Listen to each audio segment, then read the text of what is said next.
และจัดการโดยวัดป่าแดงมหาวิหารทรงกระจายเสียงจากเลขที่71หมู่ที่14บ้านใหม่หลังมอตำบลสุเทพอำเภอเมืองจังหวัดเชียงใหม่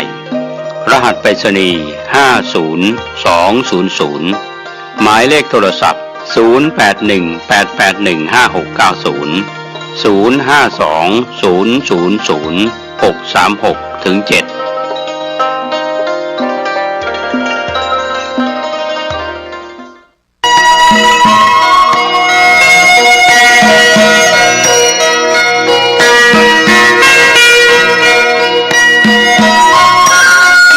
เพื่อการประชาสัมพันธ์โครงการปรับภูมิทัศน์และพัฒนาปรับพื้นที่รอบอุโบสถวัดป่าแดงมหาวิหารโครงการระยะที่9ธันวาคมถึง31ธันวาคม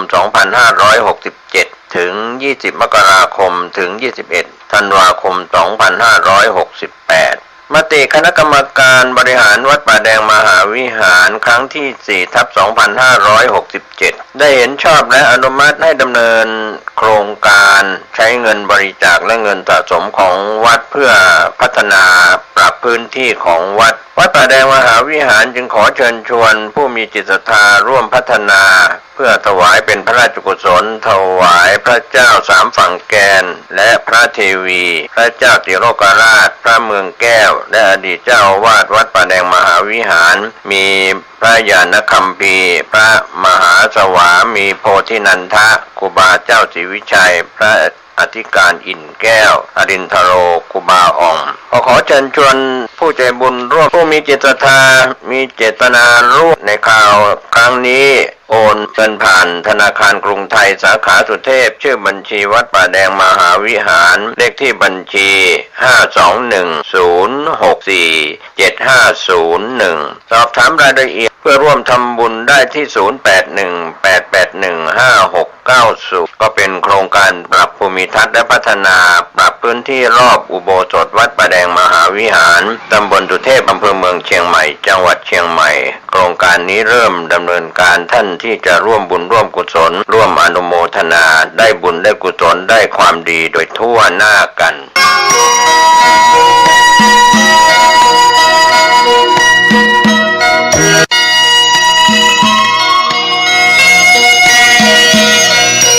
ข่าวสารเพื่อการประชาสัมพันธ์ขอเชิญชวนผู้ใจบุญใจกุศลร่วมสร้างศาลาการประเรียนวัดบ้านเหล่าพระเจ้าตาเขียวอำเภอป่าซางจังหวัดลำพูนซึ่งได้ทำพิธีวางศิลาฤกษ์ศาลาการประเรียน18กรกฎาคม2567เป็นต้นมาในขณะนี้ก็เริ่มลงมือก่อสร้างศาลาการประเรียนท่านที่จะร่วมทำบุญผ่านบัญชีธนาคารออมสินชื่อบัญชีพัฒนาวัดบ้านเราเลขที่บัญชี0200901574034เลขที่บัญชี0202901574034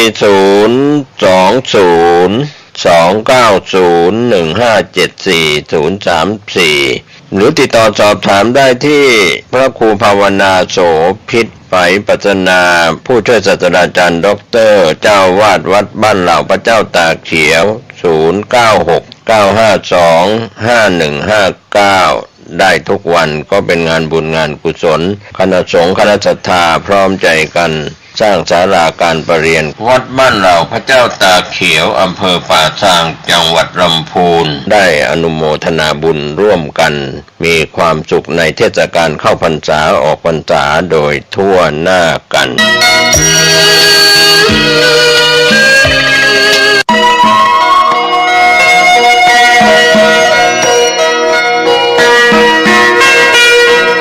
ข่าวสารเพื่อการประชาสัมพันธ์ขอเชิญชวนผู้ใจบุญใจกุศลร่วมทำบุญวันมรณภาพ32ปีพระครูวิมลวรเวทหลวงพ่อบุญมีชยวุฒโธมรณภาพวันอาทิตย์ที่7มีนาคมพุทธศักราช2536อายุครบ119ปีกำหนดการทำบุญศุกร์ที่7มีนาคมเวลา 9:30 นาทีอาราธนาพระสงฆ์สวดพระพุทธมนต์ หลังจากนั้นก็มอบทุนการศึกษามีมจรมมรพระภิกษุสามเณรของวัดท่าสะตอยผู้สอบปรริญญาธรรมสอบนักธรรมได้มอบทุนการศึกษาโรงเรียนเทศบาลนครเชียงใหม่11โรงเรียนสมทบทุนมูลนิธิเด็กกำพร้าบ้านกิ่งแก้วมอบทุนโรงเรียนสอนคนตาบอดภาคเหนือมอบทุนโรงเรียนกาวีระอนุกูลเด็กบกพร่องทางสติปัญญามอบทุนโรงเรียนโสตศึกษาอนุสารสุนทรคนหูหนวกมอบทุนสภานักธรรมเชียงใหม่มอบทุนพุทธสมาคมจังหวัดเชียงใหม่มอบทุนยุวพุทธิกาสมาคมจังหวัดเชียงใหม่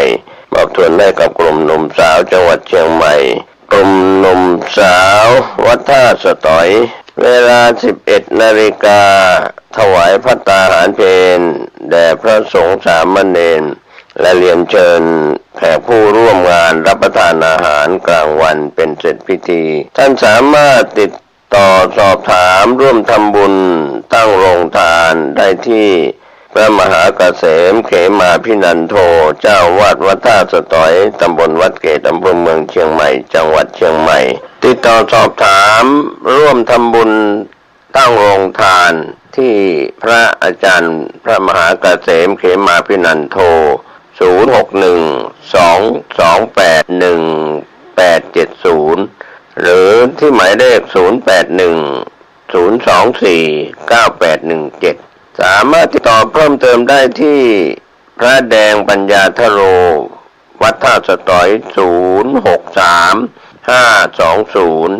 0635203841ก็เป็นงานบุญงานกุศลจากการทำบุญในคราวครั้งนี้ทำบุญครบรอบวันมรณภาพ32ปีพระครูวิมลวรเวทหลวงพ่อบุญมีชยวุฒโธครบอายุ119ปีเป็นวาระที่มรณภาพ32ปีศรัทธานักศิลนักบุญคณะศิษยานุศิษย์คณะศรัทธาและผู้มีความเคารพนับถือในตัวหลวงพ่อพระครูวิมลวรเวทร่วมงานบุญงานกุศลได้บุญได้ความดีโดยทั่วหน้ากัน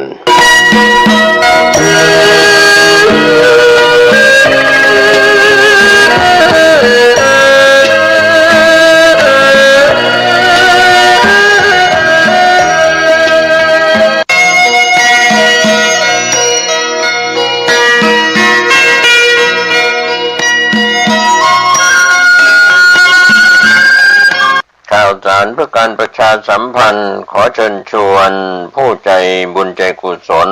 ร่วมเป็นเจ้าภาพจัดทำคู่มือสืบสารพิธีกรรมของเยาวชนล้านนา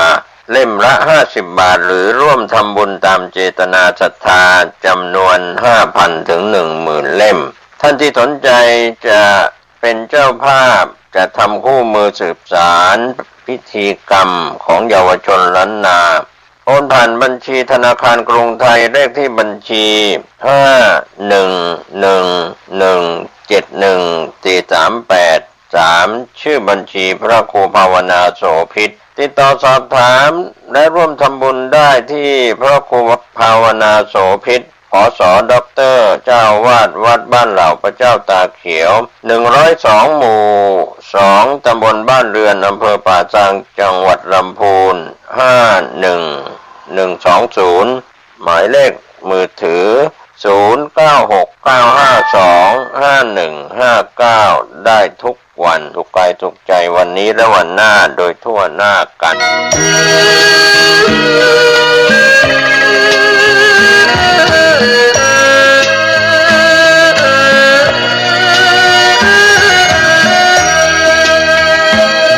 สวัสดีครับท่าน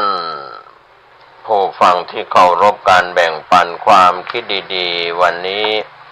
ผมกาเศรษฐ์เพชรสำริดวิทยากรก็นำเรื่องราวที่ท่านหลายคนหลายท่านอาจจะได้คิดได้พิจารณากันเรื่องของส่วนตัวส่วนบุคคลนะครับที่เรียกว่าสรีระร่างกายอันยาว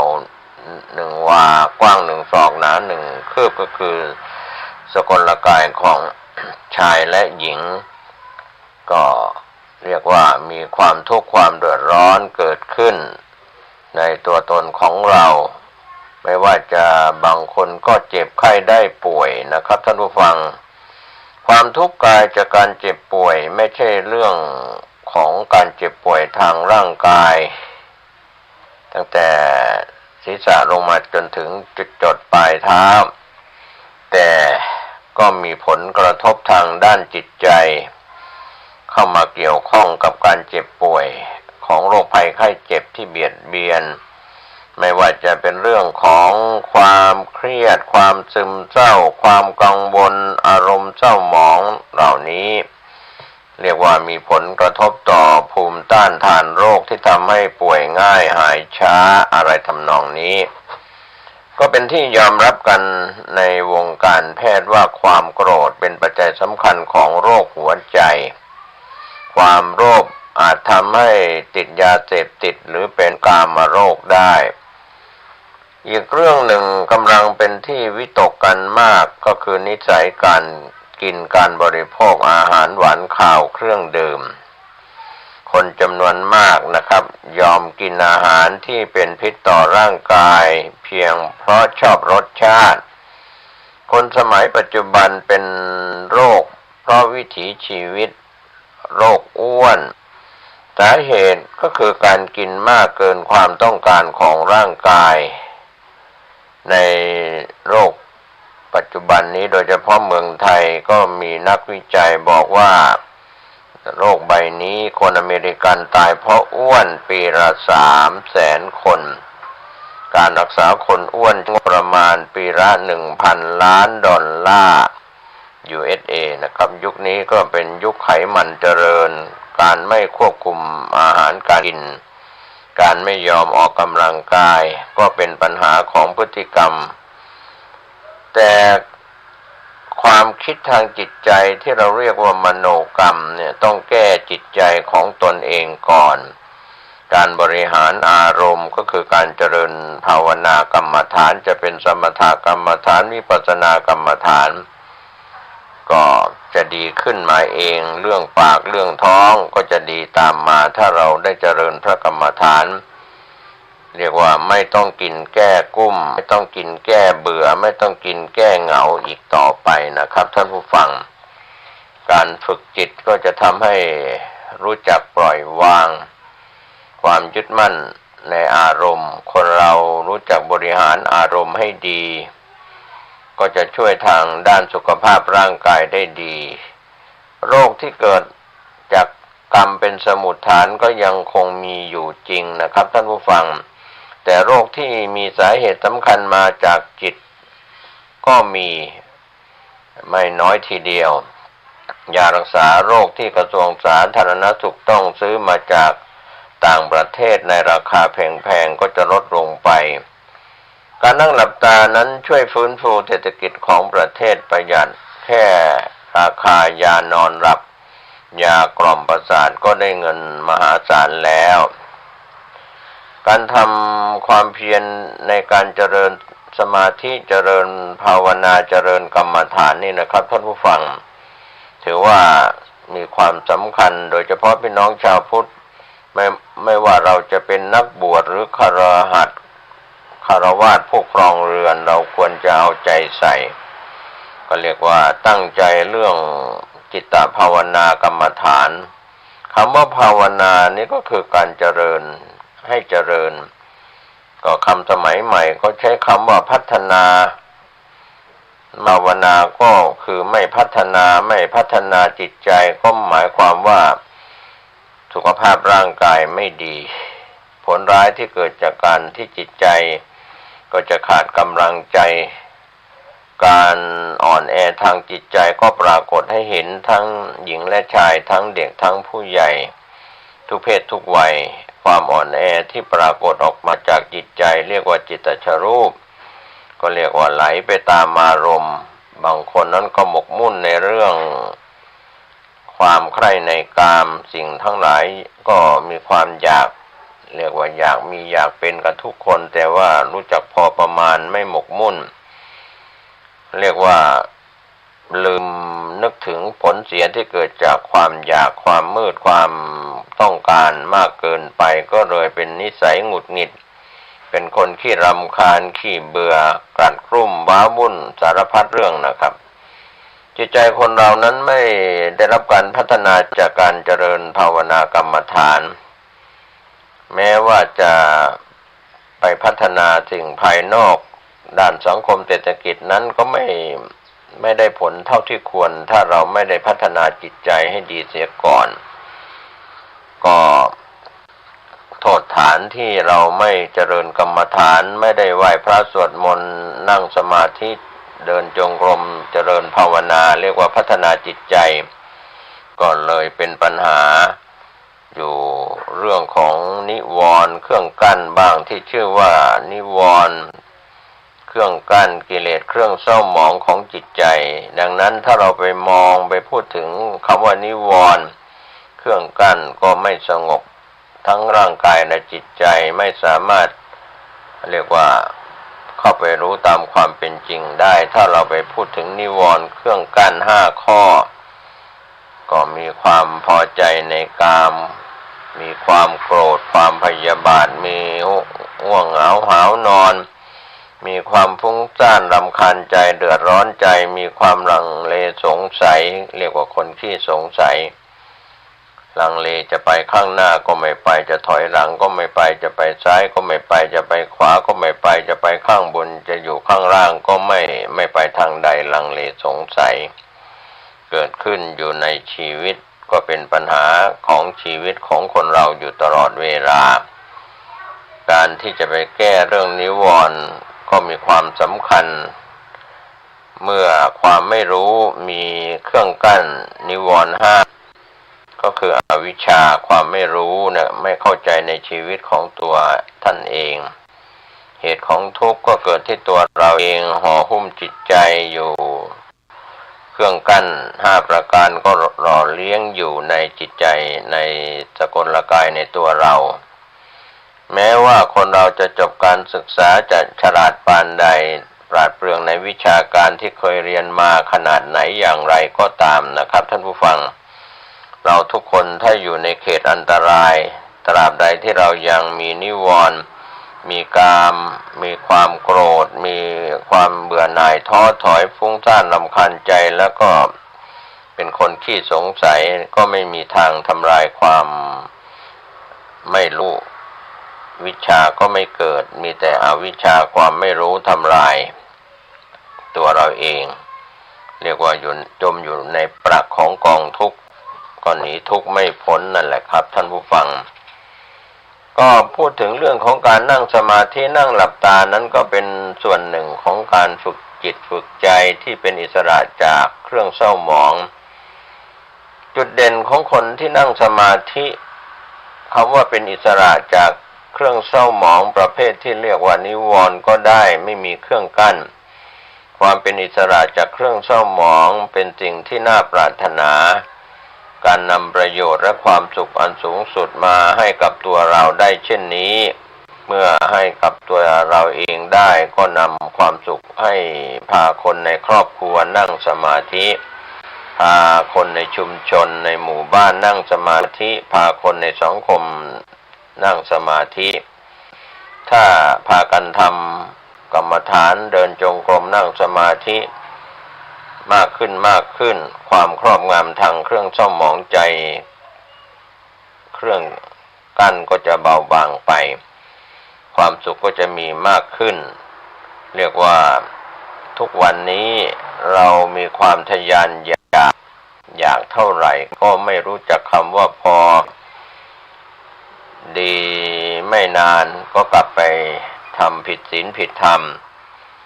ชินแล้วก็เบื่อแล้วก็อยากเบื่ออยากอยู่อย่างนั้นแหละครับท่านผู้ฟังก็เหมือนจิตใจของเราเนี่ยเหมือนถังน้ำที่รั่วเมื่อถังน้ำรั่วน้ำที่อยู่ในถังนั้นก็หายไปดังนั้นจิตใจที่เป็นอิสระจากเครื่องกั้นทั้งหลายก็มีลักษณะเป็นพิเศษหลายอย่าง ประการแรกเราลงไปดูในด้านคุณภาพสิ่งดีงามต่าง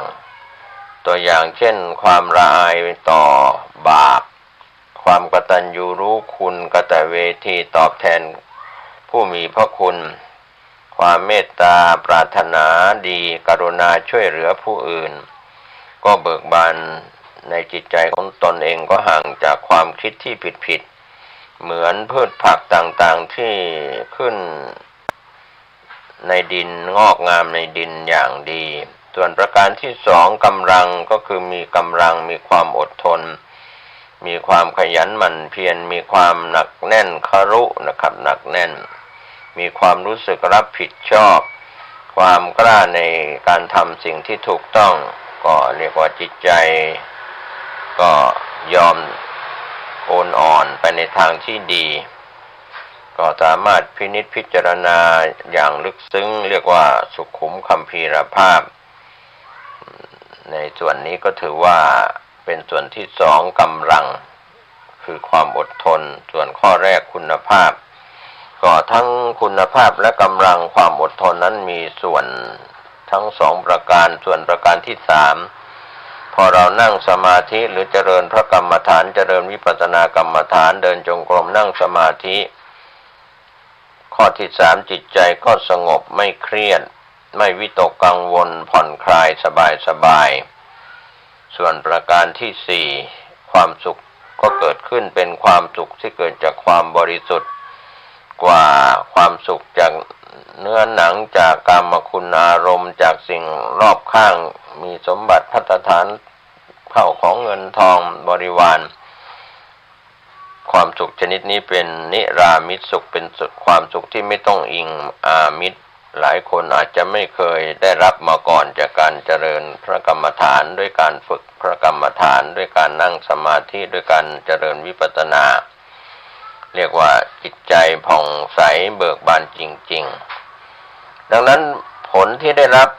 จากการฝึกสมาธินั่งสมาธิเดินจงกรมไม่ต้องมากถ้าคำว่าชาวพุทธก็จะไม่ค่อยกระตือรือร้นเท่าไหร่เพราะว่าเกิดมาอยู่บนกองของบุญที่พ่อแม่ปู่ย่าตายายพ่ออุ้ยแม่อุ้ยบรรพบุรุษได้สอนได้แนะได้ทำหรือทำให้เห็นมาแต่คนต่างศาสนานี่นะครับก็หันมาสนใจฝึกพระกรรมฐานที่ครูบาอาจารย์หลายรูปหลายนามทั้งฝ่ายบรรพชิตคฤหัสถ์ถูกนิมนต์และถูกเชิญไปสอนวิธีปฏิบัตินั่งสมาธิในต่างแดนต่างประเทศในปัจจุบันเราก็เห็นได้ว่ามีพระธรรมทูตไทยไปอยู่ต่างแดนนานาประเทศในโซนยุโรปอเมริกาโซนเอเชียหรือในหลายประเทศทั่วโลกที่เป็นพระธรรมทูตไปสร้างวัดไทยในต่างแดนหรือไปส่วนที่ชาวต่างประเทศสร้างวัดเพื่อให้คนชาวต่างชาติได้มีโอกาสฝึกพระกรรมฐานพื้นฐานเดิมของคนต่างชาติที่ไม่ใช่ประเทศไทยส่วนใหญ่ก็นับถือคริสตศาสนาบ้างนับถือศาสนาอื่นที่ไม่ใช่พุทธศาสนาซึ่งมีอยู่แล้วในถิ่นประเทศของประเทศนั้นๆก็เป็นที่ยอมรับและเป็นที่น่าทึ่งใจ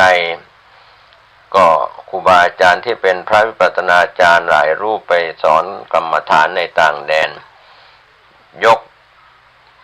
โบสถ์ของคริสตศาสนาให้เป็นสถานที่ฝึกพระกรรมฐานโดยเฉพาะการเจริญสมถะและวิปัสสนากรรมฐานเขาต้องการสิ่งที่เป็นความสุขอย่างแท้จริงไม่ใช่ความสุขเพราะการนับถือศาสนาว่าเป็นพุทธศาสนาคริสตศาสนาอิสลามซิกฮินดูหรือศาสนาที่แต่ละประเทศเขานับถือกันอยู่ก็ต้องการความสุขที่แท้จริงที่เกิดขึ้นจากจิตใจที่สงบก็เรียกว่ากลับพัฒนา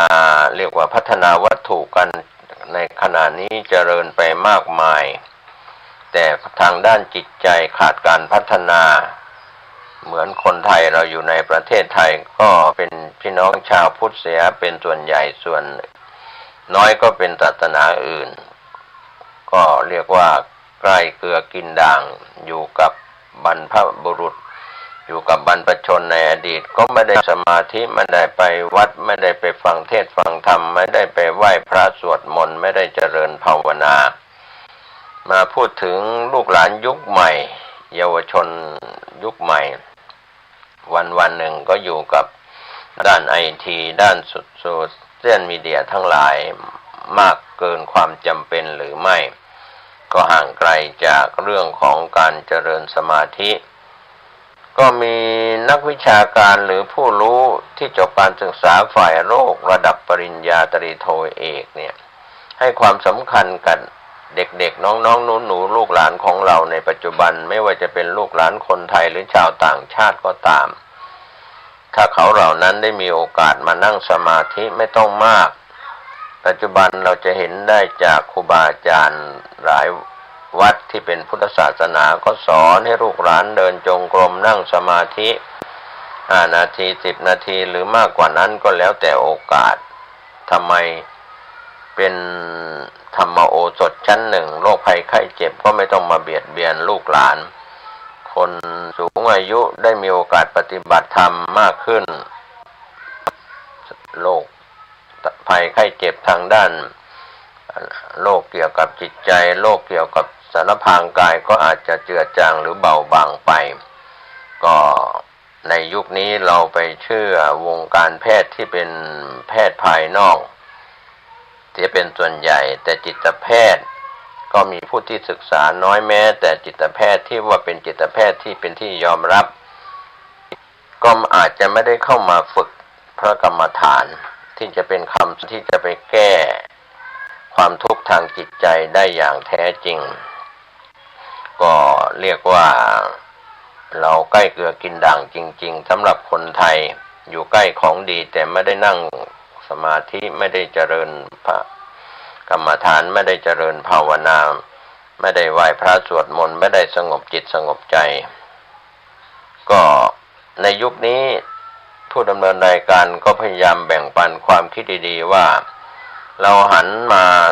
อาจจะเช้าสายบ่ายเย็นกลางคืนในรอบ24 ชั่วโมงเราปล่อยเวลาล่วงเลยไปมากแล้วมีเวลาเท่ากัน24 ชั่วโมงหันมาเริ่มต้นหันมานั่งสมาธิหันมาปฏิบัติธรรมก็จะได้ปลดปล่อยความวิกฤตส่วนตัวที่เกี่ยวกับจิตใจและมรสุมชีวิตก็หันมาสงบทบทวนชีวิตใหม่บางคนเมื่อได้เจริญภาวนาได้เจริญกรรมฐานอาการป่วยหนักก็เบาบางที่จะเสียชีวิตก็ไม่ได้เสียชีวิตจิตใจดีขึ้นความผิดหวังก็กลายเป็นสมหวังเมื่อได้นั่งสมาธิได้เจริญภาวนาก็คำว่าวิกฤตนั้นทั้งสงครามเศรษฐกิจสงครามสังคมสงครามการช่อราชบังหลวงคอร์รัปชันต่างๆแฝงมาในทุกรูปแบบสังคมที่อยู่บนพื้นฐานของการโกหกหลอกลวงไม่อยู่ในศีลไม่อยู่ในธรรมก็ทำให้มีปัญหาตามมาในสังคมของครอบครัวสังคม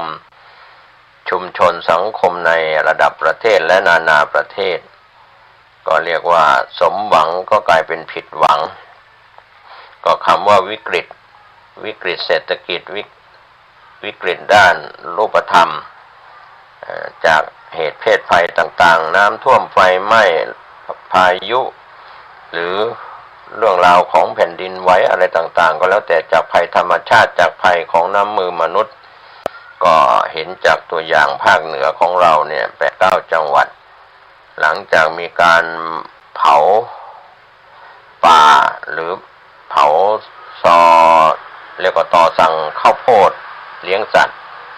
ก็พยายามตามแก้หมดงบประมาณหมดภาษีซึ่งนายทุนที่มาสนับสนุนการปลูกข้าวโพดเลี้ยงสัตว์ก็ได้ประโยชน์ไปแต่ทิ้งปัญหาไว้ในด้านหลังในพื้นที่ก็มีการเผาหรือการจุดไฟเผาป่าก็ดีดังนั้นการป้องกันไฟป่าหมอกควันต่างๆนั้นทั้งในประเทศไทยหรือในประเทศเพื่อนบ้านก็ตามในหลายจังหวัด ก็แก้ไม่ถูกจุดที่ว่าในส่วนที่ทำไมไม่หยุดการเผาไม่ปล่อยให้เป็นไปตามธรรมชาติกิ่งไม้ใบไม้ที่ร่วงหล่นนั้นตามหลักถ้าเราไม่เผามันก็เป็นจุลินทรีย์เป็นปุ๋ยตามธรรมชาติอย่างยุคอดีตและในหลายประเทศที่เขาไม่มีการเผาป่าก็ทำให้เราเห็นอะไรที่เปลี่ยนแปลงจากการทำลายธรรมชาติเราก็มีปัญหาเรื่องของฝนไม่ตกต้องตามฤดูกาลอากาศเปลี่ยนแปลงจากร้อนเป็นเย็นจากเย็นเป็นร้อนเป็นฝนเป็นหนาวอะไรเปลี่ยนแปลงภัยจากธรรมชาติก็เข้ามาลุกลานชีวิตของคนทุกคนไม่ว่าคนจะอยู่ในเมืองในพื้นที่ราบหรืออยู่บนยอดดอยก็แล้วแต่ปรับเปลี่ยนพฤติกรรมกันไปหมดเพราะว่าสงครามเศรษฐกิจหรือความวิกฤตทางเศรษฐกิจในสังคมในจิตใจของคนว้าวุ่นนะครับก็เรียกว่าขาดปัญญาขาดสติขาดปัญญามีปริญญาบัตรแต่ไม่สามารถจะทำความเจริญความสุขให้เกิดขึ้นในตัวก็เรียกว่าบางคนรับราชการงานเมืองหรือทำงานรัฐวิสาหกิจหรือภาคเอกชนพออายุมากขึ้นเกิน50ไปแล้ว60ไปแล้วก็กำลังก็ถดถอยทั้งกำลังสติปัญญาก็ร่างกายถดถอยก็เจ็บป่วยไม่สบายกันเสียส่วนใหญ่ดังนั้นการที่เราจะเข้าไปสนใจเรื่องของการฝึกพระกรรมฐานนั่งสมาธิก็ไม่มีใครบังคับไม่ว่าพระคุณเจ้าหรือพ่อแม่พี่น้องญาติพี่น้องมีโครงการดีๆฝึกสมาธิ3 วัน7 วันหรือมากกว่านั้นบางคนอายุยังไม่ถึง20 ปีหรือเรียกว่าเยาวชนก็อาจจะมีบุญเก่าหนุนหลังมีบุญบารมีเก่าหลังบางคนมีอายุแก่เฒ่าชราแก่ชรา80ขึ้นไปแล้วก็ไม่เคยคิดที่จะมานั่งสมาธิจะเจริญภาวนาก็ล้มป่วยเจ็บตายกันไปเรื่องของกินกามเกียรติก็กลับมาลบเล้าตัวของตัวท่านเองทั้งหญิงทั้งชายจะเป็นหญิงชราชายชราหรือจะมีฐานะการงานการเงินดีอย่างไรก็เรียกว่าไม่สามารถจะเอาตัวรอดปลอดภัยจากปัญหาการเก่าไม่ถูกที่คันการปฏิบัติตัวปฏิบัติตนไม่ถูกต้องนะครับไปตามกระแสโลกาภิวัตน์ไปตามกระแสโซเชียลทั้งหลายในโลกปัจจุบันที่เราใช้ศัพท์กันว่าโลกก้มหน้าอะไรอย่างนี้เจริญเลิศวิเศษวิโสกันขนาดไหนอย่างไรนะครับดูเหมือนคนฉลาดแต่ฉลาดแบบไหนอย่างไรก็ฝากกันไว้ถ้าเรามองหรือกลับมาเฉลียวใจกันบ้างนะครับท่านผู้ฟังผู้มีสติปัญญาเราถูกหลอกจากสื่อสารเหล่านี้มากน้อยแค่ไหนให้คุณมากน้อยแค่ไหนให้โทษมากน้อยแค่ไหนเราจะรู้สึกทรมานตัวเองเหมือนกันว่าถึงเวลากินก็ไม่กินถึงเวลานอนก็ไม่นอนเล่นเน็ตเล่นไลน์เล่นเฟซเล่น YouTube หรือโซเชียลมีเดียทั้งหลายทั้งกลางวันกลางคืนดังนั้นวันนี้ผู้ดำเนินรายการก็ฝากเป็นแง่คิดว่าเราได้เวลามา24 ชั่วโมง